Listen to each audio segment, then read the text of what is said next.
Salut Internet, je suis Francis M et aujourd'hui j'ai le plaisir de vous présenter ma Cadillac Séville Bustleback de 1984.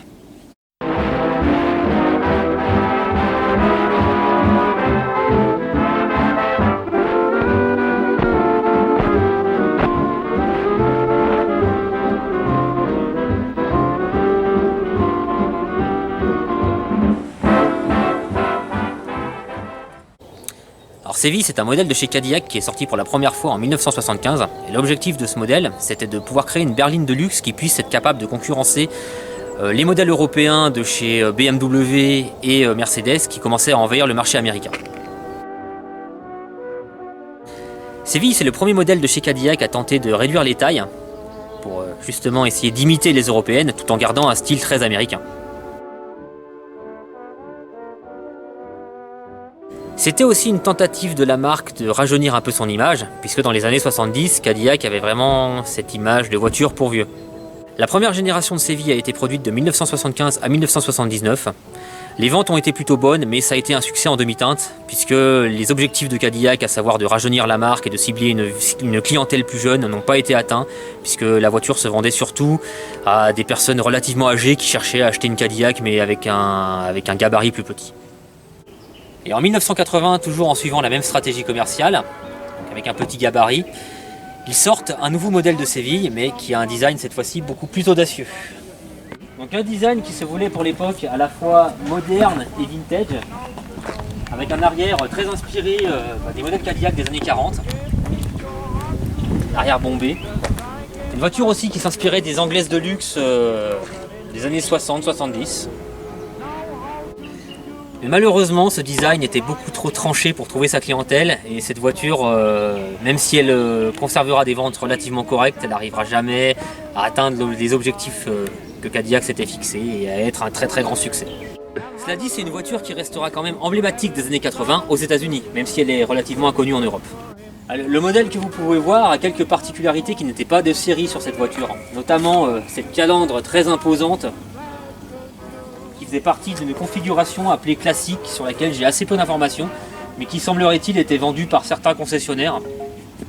Et également une fausse roue de secours à l'arrière purement décorative mais qui rajoute beaucoup de cachet à la voiture, qui la rend beaucoup plus jolie je trouve, qui améliore la forme de l'arrière. Le seul problème c'est que cette fausse roue de secours est tellement lourde que normalement quand on ouvre le coffre il devrait se propulser en l'air tout seul, mais là avec le poids rajouté on est obligé de pousser. Et heureusement que les vérins sont bons parce que l'hiver quand il fait froid ils tiennent pas et ça tient pas parce que c'est trop lourd. Un petit détail que j'aime bien qui est très américain, c'est la petite griffe du concessionnaire qui a vendu la voiture. Il vient donc de Fort Lauderdale en Floride. Après de série, cette voiture existait avec et sans la capote. Capote qui est d'ailleurs fausse, c'est purement esthétique, hein, on peut pas l'enlever. Sur la mienne, elle a un petit peu de vécu, donc ce serait bien de la changer un jour, mais pour l'instant c'est pas possible, j'ai pas le budget.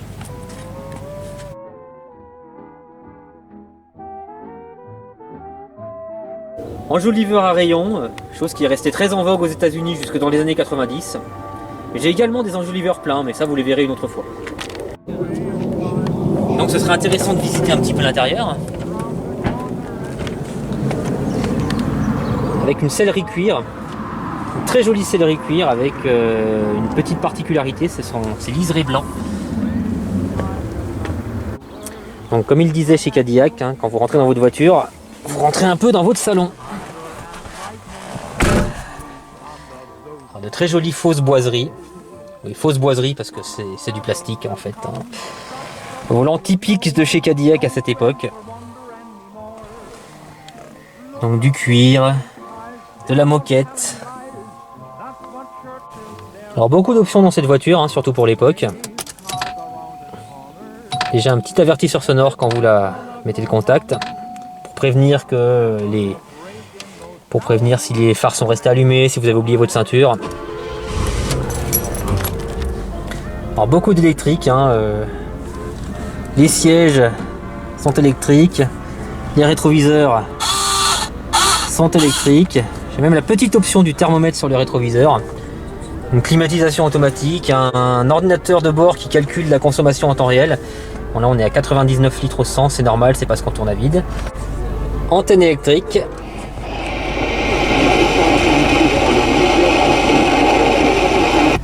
Le son est dégueulasse, mais c'est normal, c'est parce qu'elle n'est pas réglée sur une station correcte.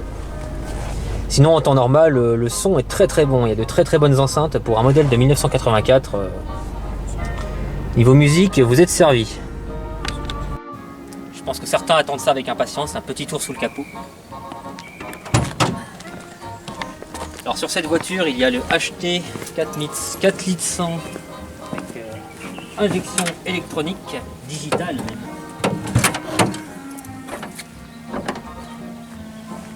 Un bon gros V8. Un V8 de 4 litres 1. Mais certains diront peu de puissance, seulement 135 chevaux. C'est largement suffisant pour l'usage qu'on en fait.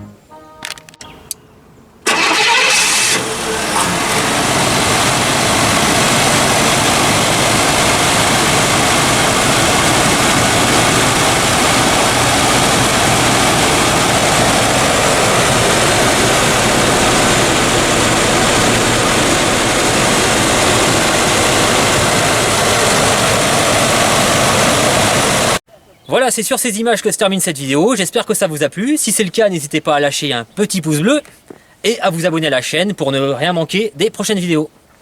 J'en profite pour faire une grosse dédicace au forum Onge Party, au forum Dreamcars et au forum auto de jeuxvideo.com. Je vous souhaite une agréable journée et n'oubliez pas, roulez en ancienne.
Is there anyone finer in the state of Carolina?